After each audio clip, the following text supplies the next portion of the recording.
The whole thing is detail. I have to remove this foam in the most precise manner possible.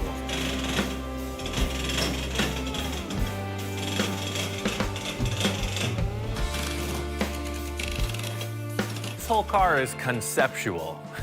The ring that holds the bubble was looking good. Victor wanted it lower. All right, so Victor changed his mind a little bit, or Victor changed my mind. It's not gonna spin anymore. It's just gonna be a simple up-down motion. It's way safer. Primary issue is safety. This thing is coming around at a car show and does as it's been doing. It's gonna take somebody's head off. This whole thing I was setting up with the body being raised up and contoured to the ring, he wanted it to be lower. We're gonna cut this whole area out and then lower the ring to the same height as the door. Refitting this metal ring, it's a flat base that the bubble sits on, and the car is a curved surface. So I created this series of steps that allow the ring to fall down into the car and still look like a finished part.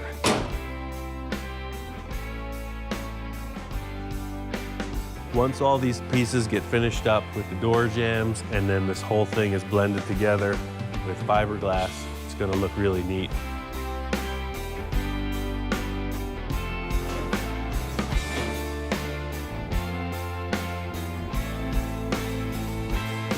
We really refined the way the whole bubble opens. I was trying some crazy stuff with the weight of the car lifting the thing, and it just wasn't safe. We just went to a simple hydraulic ram. It's tried and true, works perfect. He's already got the pump here that used to lift the rear of the car. So we're gonna tap in with another switch. You can see it's big enough for a tractor or a snowplow. It matches the ram that used to actuate the back lid, and they'll both run off the same motor.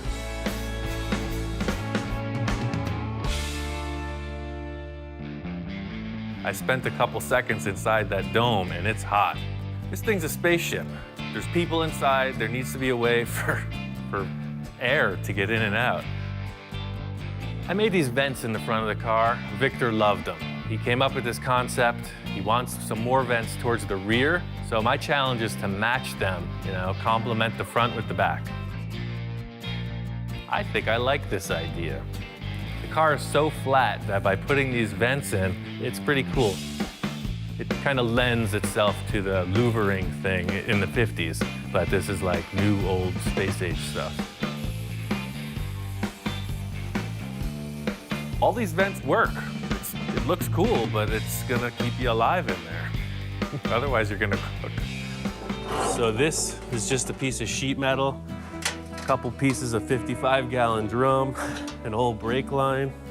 I pretty much nailed this whole heat and inflate of the acrylic domes. The big challenge here was fitting it up in the curved base plate prior to anything. Usually I would make a wood retaining ring like with the other setups, but the wood wouldn't bend to this drastic curve. So I heated up a piece of acrylic and just let it sag down, and that became the retaining ring. So what the paper does, you can see the holes I punched here. The air comes in, you see the hot air blast, and it just diffuses and gently fills the thing up with air. So it's a gasket, pretty slick. These two got overheated, but it's still the center that I'm looking for. So I'm gonna cut this center out and I'll put it in the car and you'll get a look at it. By building this cool metal backboard, it puts an S-curve in the base of the bubble, and it makes a perfect transition from the horizontal dashboard down into the center console. So this is like your center console here, and then to get to the switches and stuff on the gauge, this will lift just like the roof on some kind of a air ram, and then you can turn on your lights and all the other stuff. So it's just like dimensional plastic shapes. You got 1, 2, and then 3. It's gonna be like a real fishbowl in here. This whole thing is really my greatest achievement.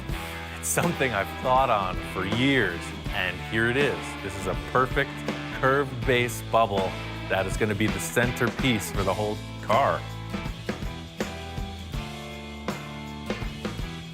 The whole concept of the interior, especially the look of the dashboard, is just like alien technology.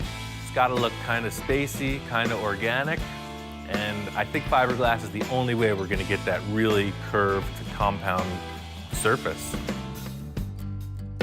I have very limited fiberglass experience.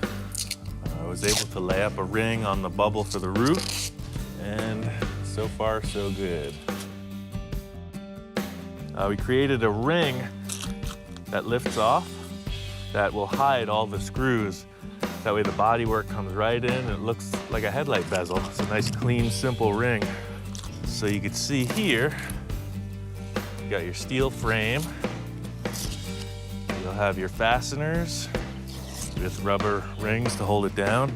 And then this nice, clean ring will snap on top and it'll be perfectly smooth. It's fiberglass with a Bondo cap.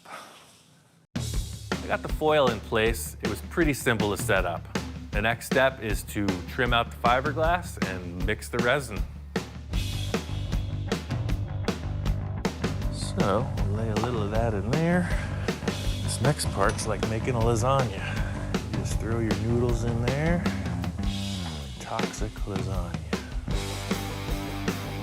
The whole process with the fiberglass is to mix up the resin properly, cut your mat to size, and you basically just soak it, screed off the excess liquid, and then put it in place. The idea with using the fiberglass on the inside is that it will give us a really organic, multi-dimensional finish that we can paint. That way the outside of the car wraps over the top and comes right in.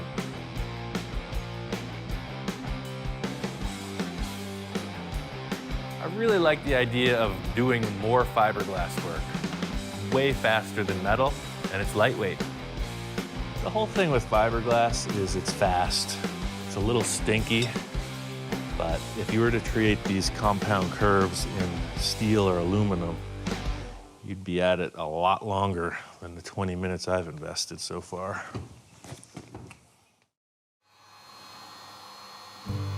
The whole thing with fiberglass and the rate at which you work really is determined by how much catalyst you use and the temperature. It kicks off from a chemical reaction, and the hotter it is, the faster it goes. So it's a little chilly today, but with my laser, I will activate the catalyst and be on to the next step. Fiberglass finally kicked off. It's nice and solid, so the next step is to pull the whole piece and then take out the excess tape, aluminum foil, whatever you don't want. Aha! Pretty sneaky, sis.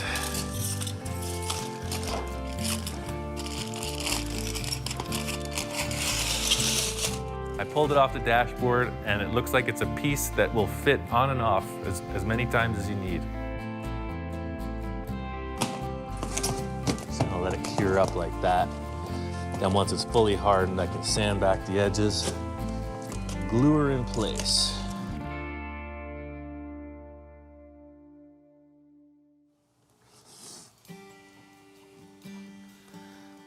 The last step in this preparation is to just bulk it up a little bit with some Bondo. Fiberglass is good and strong, but there's some surface imperfections that I don't really want to sand out because that would make it a little weaker. So I'm going to build up the surface with some Bondo while the resin's still fresh. That way the initial block sanding of the whole piece will really cut back the Bondo instead of the structure of the fiberglass. And the cool factor is the Bondo and the fiberglass are friends. They just bond to each other like the same chemical compound. The whole thing with the original concept of the dashboard was more of a waterfall effect, a typical Art Deco element. I came up with this thing with a center rib, and it's still that flavor, and the sky's the limit at this point. This is where the sculpturing starts. It remains to be seen what Victor thinks of this design. He explained something that was exactly the opposite of what I've accomplished. So we'll see what he says. I have two concaved panels meeting at a rib. He wanted two convex panels, more like a waterfall. Create two puffed shapes, almost like a tuck and roll upholstery job. It could still be done because now we have a structure to work off of. But this might be good enough for him. I really like this look. Just as the dashboard's getting solidified, Victor came in and loved it. Fortunately, I did the right thing. The whole idea with the way Victor and I work is just creative collaboration. You know, it's just conceptualizing and then it's my gig. I make it happen. One of the big challenges in this car design is skirting the front tires. We had to bulge the side panels so the thing would steer.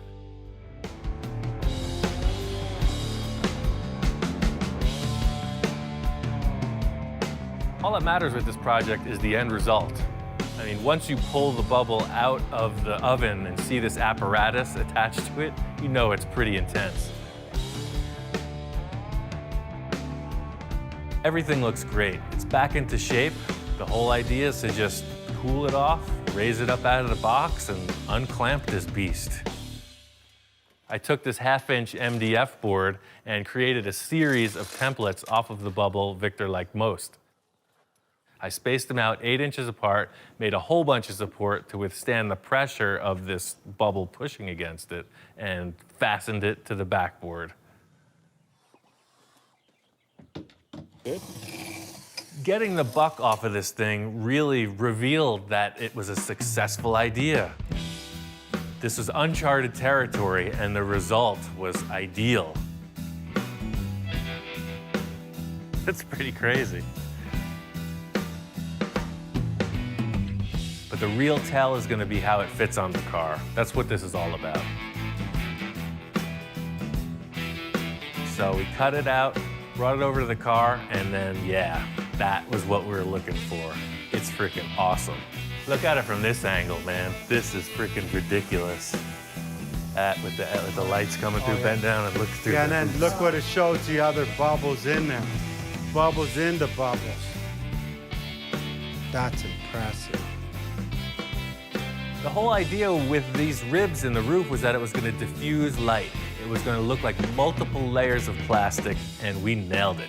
When you look through, you see all these ridges, there's a million reflections, there's the interior bubbles, it's just out of this world. Victor's in love with this thing. I think he was just like gambling, you know, with this last-ditch effort to pull something off, and he won. I've never seen anybody do that before.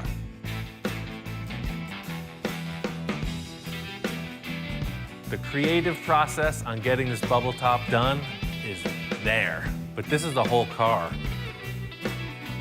Victor wants to set up the interior on this car to be just out of control, something no one's ever seen before. It's basically a blank canvas and anything goes. My whole task here is creative metalwork and mad scientist inspiration. He's got the pro body guy on the job, he's got a pro interior dude, and he's got a mechanic. I finish my work on Victor's vehicles, and I don't see him for months. I come back, and like there's these amazing paint jobs, incredible interiors, and I've actually never met the people he works with until now. Victor's interior guy is here. I don't know where he learned his craft, but he is like top-notch. This is my upholstery guy, Lino, which is fanatical about inches, and this car was hand-built, and nothing is precise, it's close. And we're trying to just figure out the details on filling in gaps where we didn't anticipate, you know, area that need to be filled in or something added to it. You give him an idea, and if it's not right or flows, he'll make it flow and tie into the concept of what we're trying to achieve. He won't do it unless we could do it right. I meet the guy, and it turns out he's deaf. And Victor's like moving around, flailing his hands, this and that. And it's really how they hash out these ideas. It's pretty crazy. There's like no verbal communication. And the results are outstanding. Right here is gonna go rubber. I gotta Yeah, no. We got,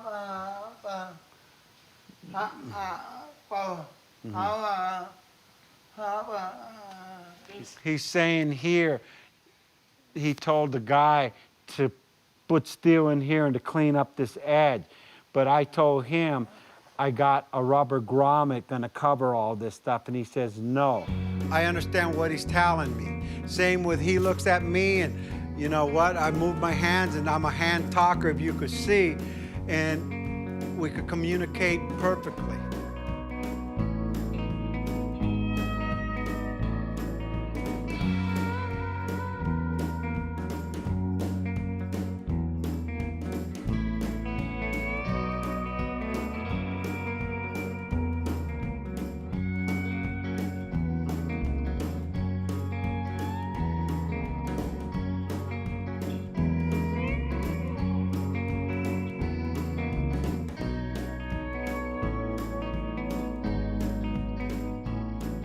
He understands what our goal is to make an awesome vehicle that we could share with everybody.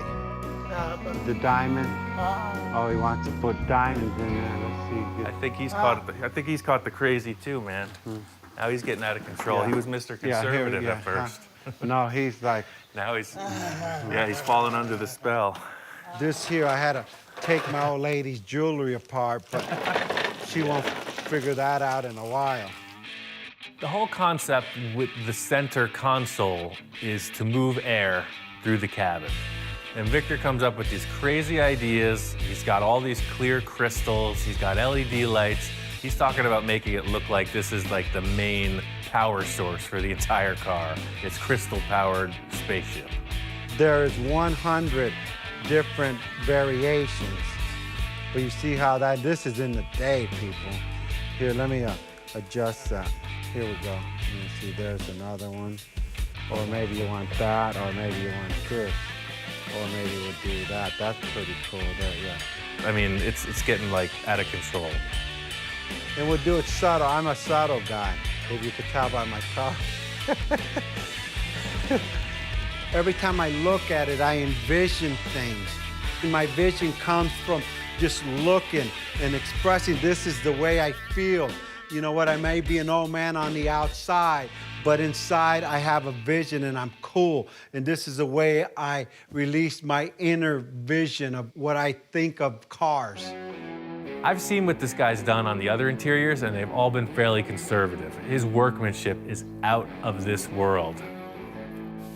There's no limits on this interior, so I can't wait to see what he comes up with. We're gonna finish up the interior, then we're just gonna get the car wrapped, and just the final detail of just wiring it up, and we're done. We're so close. I let Victor take the reins in the last step of this project. I came in today, and the thing is freaking unbelievable.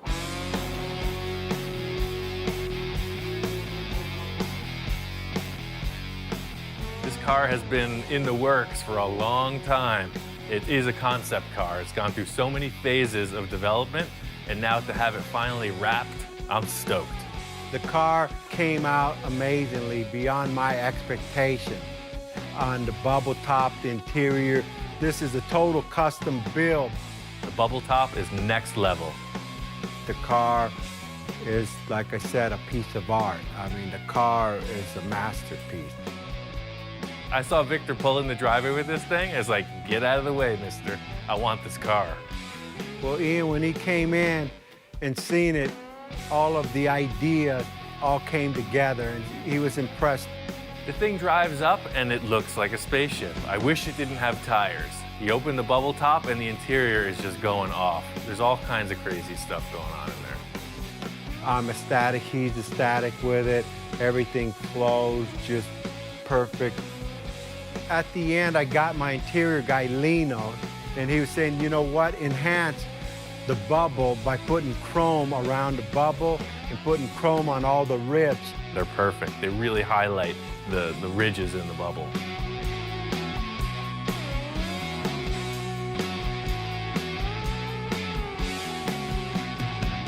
Victor wanted some kind of a crazy alien-inspired paint job. I seen a car going down the street with a wrap on it. And of course, me, I got the most crazy, elaborate wrap. It almost looked like a reptile. He had these guys come in and wrap it, and it looked reptilian. On paper, it looked brown. As we put it on, it was orange. And actually, I had a couple nights of lost sleep because I really hated it. I called Ian, I said, Ian, come look at that, man. I'm really not happy with it. And I knew we had to do something. This car was going downhill. And he said, look, I painted over it. I said, paint it over it. And we painted over this wrap, and it came out freaking amazing. Fortunately, we were able to pull it back, toned it down with a brown candy, and it's on. It looks like some kind of a fantasy lace pattern beneath the clear coat. This clear coat with the candy in it saved the project. That, to me, is the spice of life. I don't want things to go smoothly. I want to hit walls. I want to run through dead ends and recover from it. This is a perfect example. Ian is so resourceful. Maybe 90% of everything that's on this car that you see in the interior and exterior, besides the actual car, was stuff we made work. From the hydraulic system, from the parts, from the back bumper to the instrument panel. And if he doesn't have the part, he'll come up with something else. He'll walk around the junkyard and find something and put it in there, and it works better and at zero cost. Since I'm 15 years old, it's been car after car after car. That's just what I do. I can't stop. All of the projects I've done so far have really just expanded my skill level, my creativity, and just the idea of what's possible. So whatever's coming up next is going to be big.